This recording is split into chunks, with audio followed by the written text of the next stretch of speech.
Minggu semuanya. Besok hari Senin ya. Tapi nggak apa-apa, ini saatnya masih bisa santai sambil menikmati Rumpi No Secret. Saya Karo, siap menemani Anda, ditemani oleh Daniel di pojok sana, dan sudah hadir tentunya beberapa bintang tamu yang akan berbagi cerita dan juga menampilkan hal-hal seru lainnya. Tapi sebelumnya kita ke pojokan dulu yuk, untuk membahas yang sedang ramai menjadi perhatian publik diperbincangkan, baik itu untuk hal-hal yang datang dari dunia nyata maupun dari dunia maya. Kali ini kabar gembira ya, kemarin itu udah lama nih aku nggak dengar kabarnya, dan juga udah lama juga dia nggak datang ke sini ya. Ada Tengku Rasya mengabarkan dia bertunangan tuh, Bismillah, setelah 5 tahun bersama Forever to Go gitu, Bismillah ya. Kita lihat ini postingannya, dan yang menjadi perhatian netizen juga bagaimana kedua orang tuanya Rasya ini tampak kompak juga gitu mendampingi anaknya melalui momen tunangan ya. Ada Tamara Blesinski, kemudian itu bapaknya Rasya, Tengku Rafli, didampingi oleh istrinya juga Nura. Oke. Kita lihat nih momen seperti apa sih momen pertunangan Rasya dan bacanya Kleanta. Bacanya gitu ya. Oke.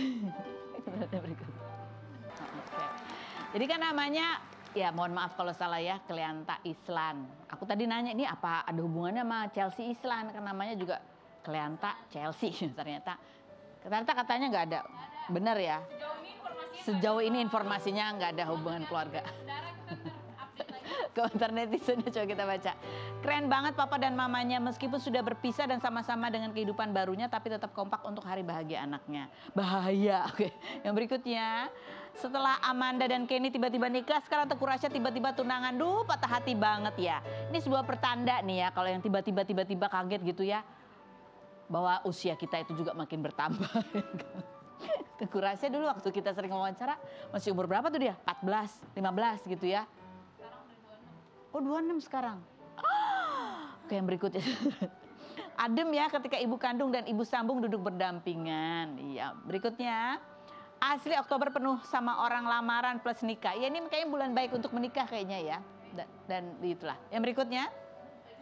Setelah Tengku Rasya tunangan, stok artis cowok yang jomblo udah menipis nih. Siapa lagi yang bakal kita haluin katanya. Pasti nanti akan tumbuh yang baru-baru lainnya untuk dihaluin. Lanjut berikutnya. Hidup udah di tahap ngeliat anaknya Tamara Blesinski tunangan, fix udah tua. Aku cuman gini dong. Ya. Berikutnya. Aku malah salfok sama emak bapaknya duduk berdampingan. Ingat banget dulu konflik perceraian mereka sepanjang episode sinetron. Iya. So, aku gini iya. Tapi ngomong-ngomong itu emang normal ya ketika bapak ibu tuh akur. Walaupun sudah tidak bersama dalam pernikahan, akur ketika di momen anak tuh tunangan, nikahan, wisuda, apalah itu hal yang normal. Itu bare minimum ya, namanya juga orang tua kan forever orang tua.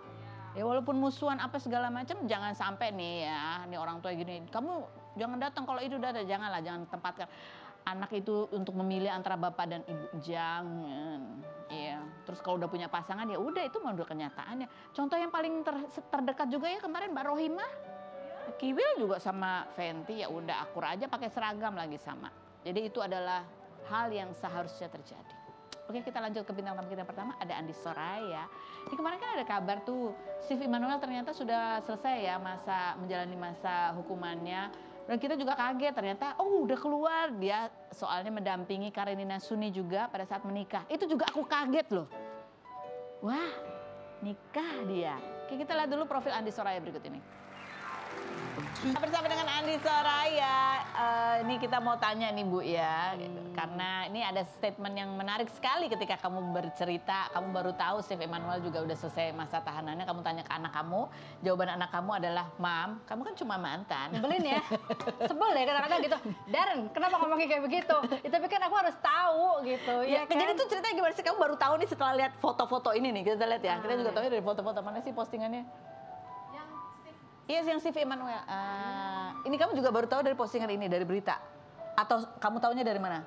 Sebelum, justru aku juga baru tahu kalau si Nina itu nikah. Oh, okay. Gitu. Jadi aku juga tahunya juga dari pemberitaan. Oh iya nikah. Memang daerah pernah bilang ada rencana nikah Nina, tapi emang beberapa kali itu sempat Mundur. Mundur, ada juga yang gagal. Oh, Nah oke. ini kayaknya newcomer, tapi akhirnya pernikahannya tuh terselenggara dengan baik gitu. Aku juga kaget, oh Nina nikah, dan aku juga ngeliatnya di inilah Di postingan-postingan ini ya. postingan gitu, cantik banget. Cantik Nika. banget, iya. Kamu emang sama Karenina juga lumayan dekat? Aku deket sama semua keluarganya. Oh, sampai masih silaturahmi masih terjalin sampai sekarang? Hanya ngobrol-ngobrol aja ya. Jadi ya once in a while aja. Oke. Kalau misalnya tiba-tiba, ya kita pergi ngopi-ngopi yuk, ketemuan yuk gitu baru. Nggak, terus jadi kamu begitu tahu nih, Deng, nih ada nih ternyata. Sebel juga sih nggak diundang gue ya. Agak sebel sih sebenarnya ya. Tapi aku harus menutupi itu. Ya udah, mungkin dia maunya super intimate juga kali ya. Terus kamu ngomongnya gimana ke Darren? Darren nggak ngasih tahu lagi Nggak itu juga. ngasih tahu gitu. Udah lama, kamu harus tahu semuanya tentang keluarga Dedi. Udah kan kamu cuma mantan. Iya, tapi kan mama kalau ditanyain sama orang kan jadi malu kalau nggak tahu apa-apa gitu kan, sebel ya. Jadi Ya, Darren tapi terbukti ya dari nggak diundang. Nah, tapi Darren sendiri tahu kalau bapaknya udah keluar. Tahu dari Agustus kemarin gitu, dia udah kasih tahu. Udah dikasih tahu Udah dia. tahu. Oke. Tapi udah keluar setelah sekitar 3 minggu baru dikasih tahu gitu. Oh ya mam, aku lupa kasih tahu kalau misalnya Dedi udah keluar ya gitu. Oke. Terus oh ya udah, terus kok nggak ini sih, mau bagaimana prosesnya? Udah, kamu nggak perlu tahu, yang penting Dedi udah keluar. Kita flashback ya. Ini mah waktu itu Steve Emmanuel vonisnya berapa tahun sih? 9 tahun. Terus tapi kan ada remisi-remisi, akhirnya di tahun 2025 ini gitu ya sudah kembali menghirup udara bebas. Kita flashback di tahun 2019 ya. Bagaimana pada saat itu tuh Ade Soraya tahu dan apa pesan Steve pada saat itu supaya kamu betul-betul menjaga Darren gitu putranya. Kita lihat cuplikannya berikut ini. Aku tahu. Ya, ini anaknya udah makin besar begitu ya, tapi ternyata anaknya ya tetap sayang lah sama Steve. Alhamdulillah, Darren juga tumbuh sebagai anak yang sangat bijaksana. Sehingga dia sekarang sudah banyak belajar gitu, artinya dia lebih memahami bapaknya. Apalagi dia juga kan pendidikannya dia juga untuk memahami karakter seseorang gitu. Kejiwaan seseorang. Kejiwaan seseorang gitu. Jadi ya memang saat itu agak shock karena ketika malam itu terjadi, dia itu menunggu bapaknya. Memang ada acara dinner sama bapaknya, Christmas dinner. Jadi dia nunggu kok bapaknya nggak datang-datang. Sementara di sana bapaknya udah, ya ampun Darren udah nunggu, udah rapi, udah apa. Shock banget kan, kalau ternyata itu bapaknya itu nggak datang itu bukan karena lupa. Tapi karena memang ada kejadian itu gitu. Jadi ya sebetulnya sedih ya, karena dia mau spend time banget sama bapaknya. Dan saat itu Darren masih mungkin sekitar 16 tahun usianya. Jadi yang lagi deket-deketnya sama bapaknya. Tapi aku juga bersyukur karena saat itu, saat kejadian itu memang tidak ada Darren di situ. Kalau nggak kan bisa terkait-kait semua kan. Iya. Ya, jadi bahaya. Jadi setelah berapa, kan hari itu kan tadinya dia menanti-nanti bapaknya datang. Kan nggak bisa kan ada masalah. Aku lagi di Makassar. Aku di Makassar sekitar jam 10 malam, aku ditelepon, ayah tolong jaga Darren.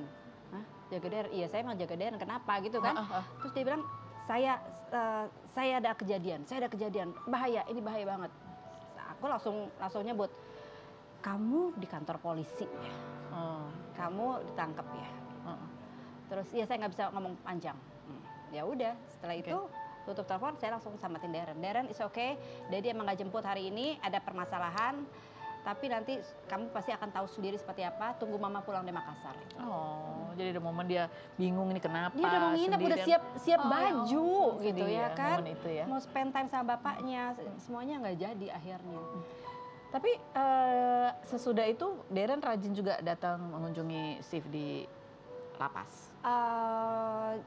Jadi kalau misalnya mengunjungi itu kadang-kadang ya, karena kan kesibukan dia anak sekolah juga, terus bapaknya juga kan masih belum ready juga untuk dijenguk anaknya. Gimana juga kan itu kan ada rasa malu. Iya kan? Karena ini hukumannya itu seharusnya sebagai orang tua kita mengajarkan yang positif, ya, menghindari hal-hal seperti itu. Tapi anak melihat kejadiannya kok malah seperti itu gitu kan. Jadi ya ada rasa malu dari sang orang tua terhadap anaknya, sampai akhirnya saya bilang udah tenang aja, saya akan berusaha untuk bicara sama Darren dari hati ke hati untuk memberikan suatu agar dia tidak terlalu marah sama kamu. Oh, tapi sempat ada kemarahan. Pasti ada kemarahan karena dia merasa dia tidak mengenal bapaknya. Waktu Iya itu kan? ya. Waktu itu dia merasa jadi kok Daddy bisa berbuat seperti itu. Sementara kita diajarkan untuk berperilaku yang baik, menghindari sesuatu yang negatif, tapi dia sendiri sebagai orang tua harusnya mencontohkan yang baik.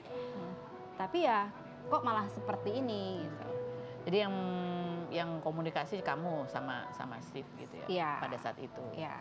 Tapi sekarang udah tanya pada Darren belum? Udah halo-halo, video call, ketemuan? Aku bertanya sih memang ya. Jawabannya, kamu kan aku cuma bertanya. mantan. Bahkan aku juga bertanya. Walaupun aku mantannya ya.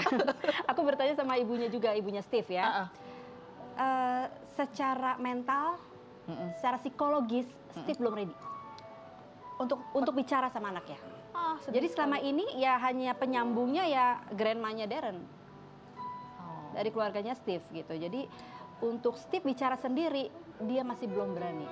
Gak tahu kayak belum siap belum aja. siap. Padahal Ada kita ketidaksiapan. tahu ya dari dulu itu Steve Emmanuel tuh kalau ngurusin anak-anak itu wah Dia sayang banget. sayang banget sama anak-anak. Bahkan dia Ke tidak Sean juga akan ya, dia tidak pernah membedakan ya antara Sean sama Darren. Bahkan mungkin dia belum siap untuk bicara sama Darren, tapi alhamdulillah 2 hari kemarin dia sudah siap bicara sama aku. Dia menghubungi aku. Oh ya. Lewat ibunya cuma bilang, "Ayah, izin, apakah kamu bersedia untuk bicara sama Steve? Karena Steve mau bicara sama kamu." Oke. Gitu. Ini surprise juga ya. Karena akhirnya kita video call. Kita video call, aku lihat kondisinya Steve. Dan seperti biasa aku protes, kok gue gak diundang gitu kan ya. Kesel ya. Udah gitu dia cuma bisa ketawa-tawa aja, digemukan. Aku senang karena dia ganteng gemukan. banget ya. Ya. Steve Emmanuel masih terlihat ganteng dan makin ganteng. Terus yang dia tanyakan adalah 2 anak itu, Sean sama so Darren. Dan sweet. dia bahagia banget karena Sean juga terhadap adiknya sangat menjaga dan mereka punya hubungan yang baik berdua gitu walaupun lain bapak. Dan dia banyak bertanya tentang anaknya, bagaimana sekolahnya, bagaimana kehidupannya, karena dia khawatir dia nggak pernah mendampingi dari anak itu masih ini ya, dari umur belasan tahun sampai sekarang dia tidak tahu seperti apa penampakan Darren. Dan saya bilang, Steve, Darren sudah banyak berubah. Kamu bicara sama dia, kamu nggak seperti melihat dia anak yang masih umur 10, 11, 12 sampai 16 tahun bukan. Kamu akan ketemu orang yang mungkin otaknya dia udah lebih tua dari kamu. Karena dia mempelajari ya kan kejiwaan manusia. Dia kuliahnya di psikologi forensik. Ya. Sehingga dia akan menatap kamu, melihat kamu, bicara sama kamu, memahami kamu bukan seperti seorang anak lagi. Tapi dia akan lebih dewasa dari itu gitu. Ya. Jadi dia tetap peduli tapi nggak berani ngomong langsung, nanyanya lewat ibunya. Iya. Terus aku tanya, ya pokoknya kamu harus hati-hati. Karena gimana pun juga ya, Fen ya, yang namanya narkoba itu kan lingkaran setan. Iya. Ya. Saya bilang Darren itu nggak lama lagi dia pasti akan lulus. Kamu nggak mau untuk menjenguk dia, wisuda, mendampingi dia. Saya belum ada duit. Jawabannya saya belum ada duit untuk ke sana. Ya mudah-mudahan rezekinya dibuka ya. Siapa tahu kan kita nggak pernah tahu ke depannya gimana. Kapan sih dia lulus? Darren mungkin setahun lagi. Setahun lagi. Oke, baik. Sekarang kita mau lihat dulu ada ini cerita ya tentang Darren yang kuliah forensik psikologi. Kita lihat tuh cuplikannya berikut ini. Ya. Juga. Oke, baik. Adi Soraya sekarang duduk di sini ya. Bukan untuk ditanya-tanya mantan, tapi untuk ditanya-tanya hal yang lain. Untuk jawab pertanyaan yang jujur apa adanya. Apakah pertanyaan gue jawabannya fitnah atau fakta? Adi Soraya, kamu sangat welcome sekali kalau anak kamu mau nikah muda. Karena kamu melihat pola pikir di zaman sekarang itu sangat ramah juga terhadap ibu muda. Beda sama zaman kamu dulu. Ketika jadi ibu harus dihadapkan pada pilihan. Mau pilih menjadi ibu atau karir? Fitnah atau fakta? Fakta ya. Jadi kalau anak kamu yang perempuan nih mau nikah di umur 20 gimana? Kalau yang muda, kalau yang perempuan.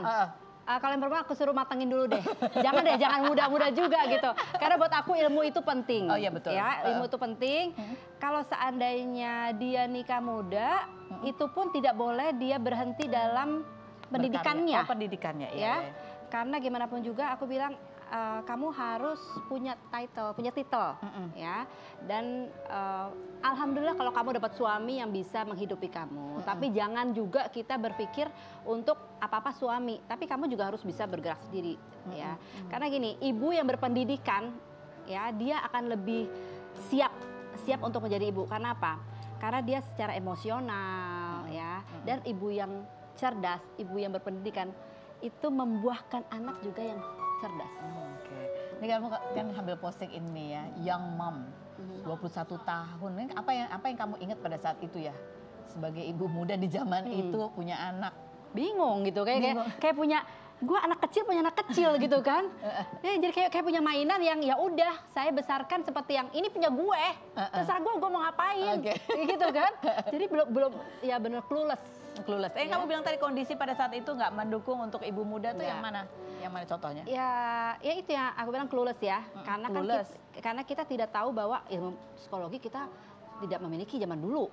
Sekarang banyak bisa. Sekarang banyak. Jadi yang kita tahu adalah istilahnya badan anak panas aja kita stres, nggak tahu ini suruh ngapain, kenapa bisa panas, kita nggak tahu. Apalagi pendidikannya, terus kita bagaimana bicara sama anak, mau gentle parenting atau apa. Kalau kita udah yang sapu lidi nih ya. Oh tapi ini anak-anaknya Masya Allah ya. Nih contohnya 2 anak laki-lakinya mengejar cita-citanya dan matang-matang dua-duanya pintar-pintar. Alhamdulillah. Karena itu aku bilang bahwa komunikasi harus jelas, tapi tetap dengan disiplin memberitahu mereka bahwa saya akan bicara kamu supaya tidak ada gap di antara kita. Tapi ingat saya juga seorang tua, gitu. Jadi berbakti pada orang tua itu udah aku tanamkan dari masih kecil. Fitnah atau fakta, Andi Soraya? Kamu dulu pernah berpikir bahwa pernikahan bahagia itu agak sulit tercapai karena dari pengalaman kamu sebelum-sebelumnya kamu melihat itu ya susah karena kamu lihat ayah dan ibu kamu juga sering bertengkar. Fitnah atau fakta? Itu kayaknya 100% fakta ya. 100% fakta. Karena aku juga kadang-kadang suka bingung, kok bisa sih ada orang yang bisa stay together for long time, masih mesra, masih apa gitu. Ini cara jalaninnya gimana? Kamu nggak pengen nanya gimana caranya? Tanya, tapi menurut aku itu hanya jadi teori. Prakteknya susah ya? Karena prakteknya itu akan sulit sekali. Itu mungkin skalanya cuman 5% dari yang menurut aku dari ya, 100%. dari 100%. Orang yang bisa bahagia 5% yang benar, apalagi di zaman sekarang kayaknya udah nggak mungkin. Apa tantangan yang paling besar yang menurut kamu yang menurut ini kalau teorinya sih begini-begini, prakteknya sulit diterapkan? Masalah mungkin komunikasi ya, terus juga kejenuhan. Kejenuhan itu udah pasti kan gitu. Ada orang yang bisa kejenuhan itu bisa diadaptasi dengan baik ya. Kalau tipe aku udah yang boleh ganti. Sembarangan aja ibu, karena bulan madu lagi. Jangan ikutin. Lanjut ya. Fitnah atau fakta? Kamu dulu pernah merasa nggak cantik karena selalu diperlakukan beda dengan kakak kamu. Sampai ada sutradara yang ngajakin kamu casting, baru deh kamu ngerasa, oh ternyata aku menarik juga. Fitnah atau fakta? Fakta. Kok bisa sih? Aku tuh mungkin orang tua melihatnya karena aku mirip kakakku, tapi tetap dia the best versionnya, gitu. Menurut kamu? Menurut aku, menurut orang tua begitu, karena emang aku juga nggak terlalu ditunjukin gitu. Selalu jadi anak nomor 2, lungsurannya dia baru aku yang pakai gitu kan. Iya. Gitu. Jadi sindrom anak kedua ini ya. Iya gitu. Jadi ya aku selalu ngerasa mungkin emang aku kurang menarik, kurang cantik gitu. Walaupun sebetulnya aku juga bingung, di sekolah aku favorit, tapi kalau di rumah kok kayaknya gue buluk ya gitu kan, kalah aja gitu. Akhirnya ya udahlah gitu. Ternyata memang itu kembali jalan Tuhan kan. Iya kan, kelebihan orang beda-beda. Dan itu membuat perasaan persaingan itu ada. Sehingga aku bilang nggak bisa, gue akan menjadi orang yang lebih hebat dari dia. Gitu. Tapi itu justru jadi daya dorong ya. Daya dorong. Oke, kita nanti ngobrol lagi sama Andi Soraya. Berikut ada Dia Lestari yang kemarin bulan apa tuh, Juni baru merayakan ulang tahun bersamaan dengan TK yang didirikannya. Kita lihat dulu profilnya berikut ini. Bersama dengan Dea Lestari yang merayakan ulang tahunnya bersamaan juga dengan ulang tahun TK yang kamu dirikan ya. 10 tahun TK-nya udah berdiri ya? Iya, alhamdulillah lebih. Dan dia adalah kepala sekolah ya. Kita lihat seperti apa momen dia menjadi kepala sekolah berikut ini. Ya ampun. Makna TK itu dalam kehidupan kamu apa sih? Itu kayaknya bentuk dari revenge aku, balas dendamnya aku. Dan aku rasa balas dendam terbaik adalah menjadi versi kamu yang paling baik. Nah dulu kamu merasa waktu kecil mungkin dibully, tidak dilindungi gitu ya. Kamu ingin memberikan yang lebih baik buat anak-anak. Iya, kalau bisa jangan sampai ada yang merasakan seperti itu. Paling enggak aku rasa ya walaupun kontribusi aku mungkin kecil, tapi mungkin buat beberapa orang itu sesuatu yang besar. Siapa tahu kita nggak pernah tahu dengan satu senyuman kita bisa menyelamatkan nyawa orang, ya gitu. Maksudnya aku percaya little thing in life itu not so little gitu. Bukan nggak cuma sekedar hanya senyum, hanya kata-kata yang baik, afirmasi yang baik, tapi itu impactful. Bisa memberikan dampak yang besar. Senyum yang kecil termasuk juga kata-kata yang menyakitkan. Itu bisa juga memberikan benar. rasa sakit yang luar biasa besar yang kita nggak sadari gitu ya. Dan ini kamu juga caption kamu di hari ulang tahun kamu ya. Spesial sekali, coba kita baca. 10 tahun terakhir masih selalu ada aja selebrasi di TK kecilku ini di sekolah TK Permata Hati. Tak peduli dengan suasana hati sedang bagaimana atau fase hidup sedang seperti apa. Selalu disambut peluk dan tangan mungil dan tawa. Aku merasa diterima apa adanya. Karena kalau apa ya?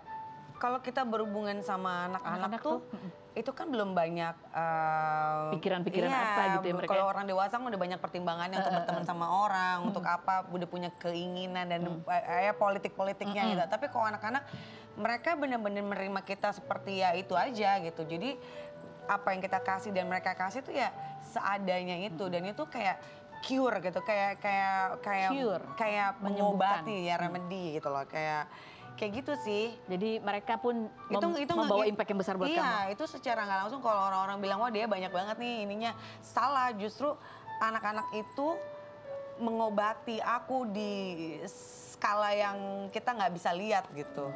Ini kan dia kepala sekolah ya, dan ini kan namanya juga anak TK itu kan dari awal-awal tumbuh kembang dan itu kan butuh perhatian yang khusus. Gimana sih kamu sebagai kepala sekolah itu mengarahkan guru-guru dalam ya membimbing anak-anak ini, dan apa pendapat kamu tentang kasus bulian ya yang kemarin sempat viral sampai ada seorang mahasiswa yang memutuskan untuk mengakhiri itu hidupnya, tapi masih juga menerima komentar-komentar yang tidak menyenangkan dari bukan tidak menyenangkan ya, kayaknya yang nggak pantas ya. ya. Empati sekali dari beberapa rekannya. Kita akan bahas selain berikut ini, jangan kemana-mana, tetap di Rumpi.